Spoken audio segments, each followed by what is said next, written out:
ตะคำละกินนะเป็นได้คำละ สรุปแล้วเพื่อนเจ้าน่ะยังบ่มีงบตั้งบ่โดยสบาย สบายดีสบายดีโอ้น่าสงสารคำละได้บ่ได้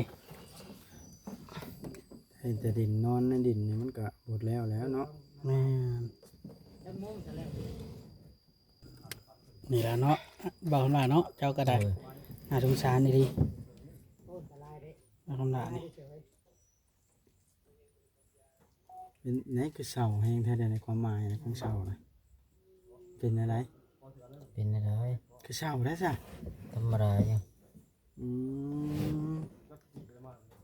ธรรมดาอยู่นี่ไง โดย เพิ่นก็ดีได้ลุงแก้วเนาะขนาดบ่มีเงินเพิ่นยังว่าอยากตั้งให้ก่อนเพิ่นว่า เพิ่นว่าบ่ ขอเพียงแต่ซื้อเครื่องซื้อหยังมาเราอะนะอันในอนาคตบ่มีผู้มาจ่ายให้เลยก็ให้บ่คำลาไปเฮ็ดงานเหตุการณ์ทดแทนแล้ว ไปเป็นลูกน้องแล้วไปบอกแบบนั้น ไป หักสิไปแบบไหนล่ะบาดให้เล่ามาห้ามเอาบ่หรือย่างไปจัก ว่าบ่ได้บ่ โดย จากความสิเฮ็ดได้เนาะแล้วทางลุงเสิร์ชกับแม่เสิร์ชเด้เพิ่นว่าแนวใดเรื่องนี่ จำยันเล่ากับยังบ่จักคือกัน เราก็บ่จักความสิช่วยคือกัน โดย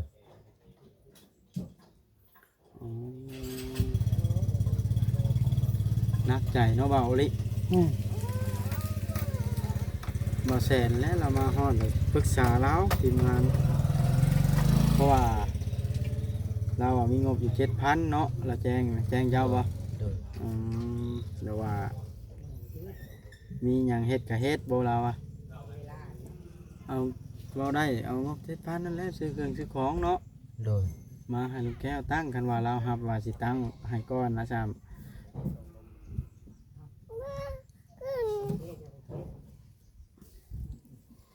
ฉันได้ตั้งเนาะ เพราะว่าถ้าปึ๊บเข้าพรรษาแล้วนี่มันสิตั้งบ่ได้บ่ แม่นกะลำได้ปานเฮาเอิ้นว่ากะล มาพี่ มาเอาน้องไปเล่นนะน้องจะขึ้นรถนี่ให้เลยมันสิขึ้นมาให้นะน้องหมวยน้อง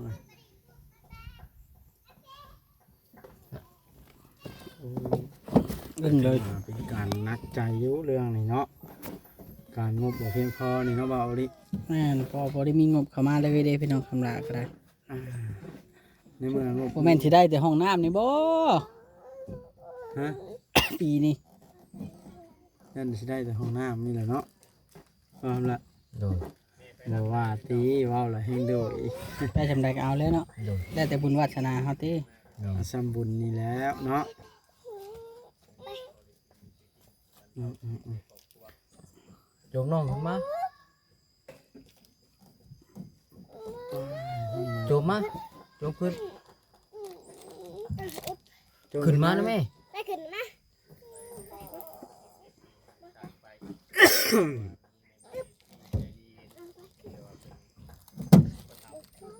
มา นั่งอยู่หันเด้อขอตัวสิสัมภาษณ์สมุดมีอยู่ 7,000 แล้วต้องอีกประมาณเท่าไรบ่าวโอริเจ้าว่า ประมาณอีก ค่าตั้งเสาฮะกะ 9,000ซื้อ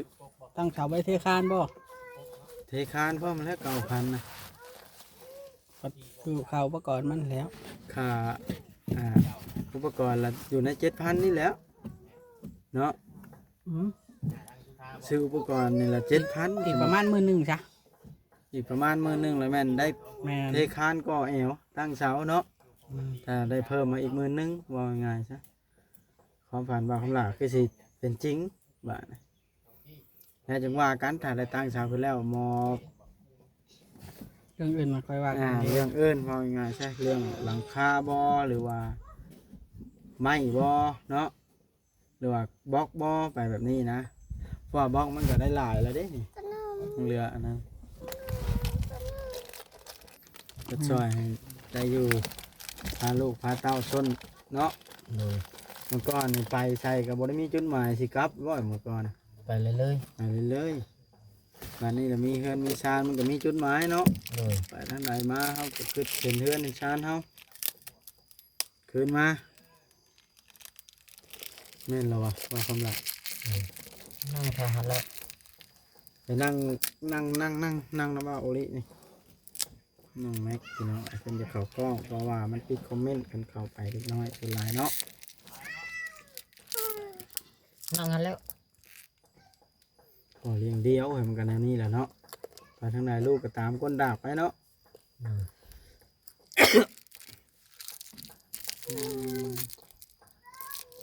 น่าสงสารจริง อืมนักใจเนาะนักใจอยู่ไหนมันเกิดขึ้นบ่ได้คันมีแต่7,000นะ ๆแม่นแล้ว ไปฟังคำหลาย อุกบ่คำละเจ้านะอุกบ่คือธรรมดาบ่เนื้อ สัมภาษณ์แล้วก็บ่ได้สัมภาษณ์แล้วว่าคำละ น้ำรับพี่น้องนะ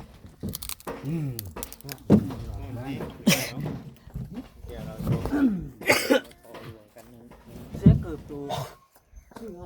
สิได้จะจบคลิป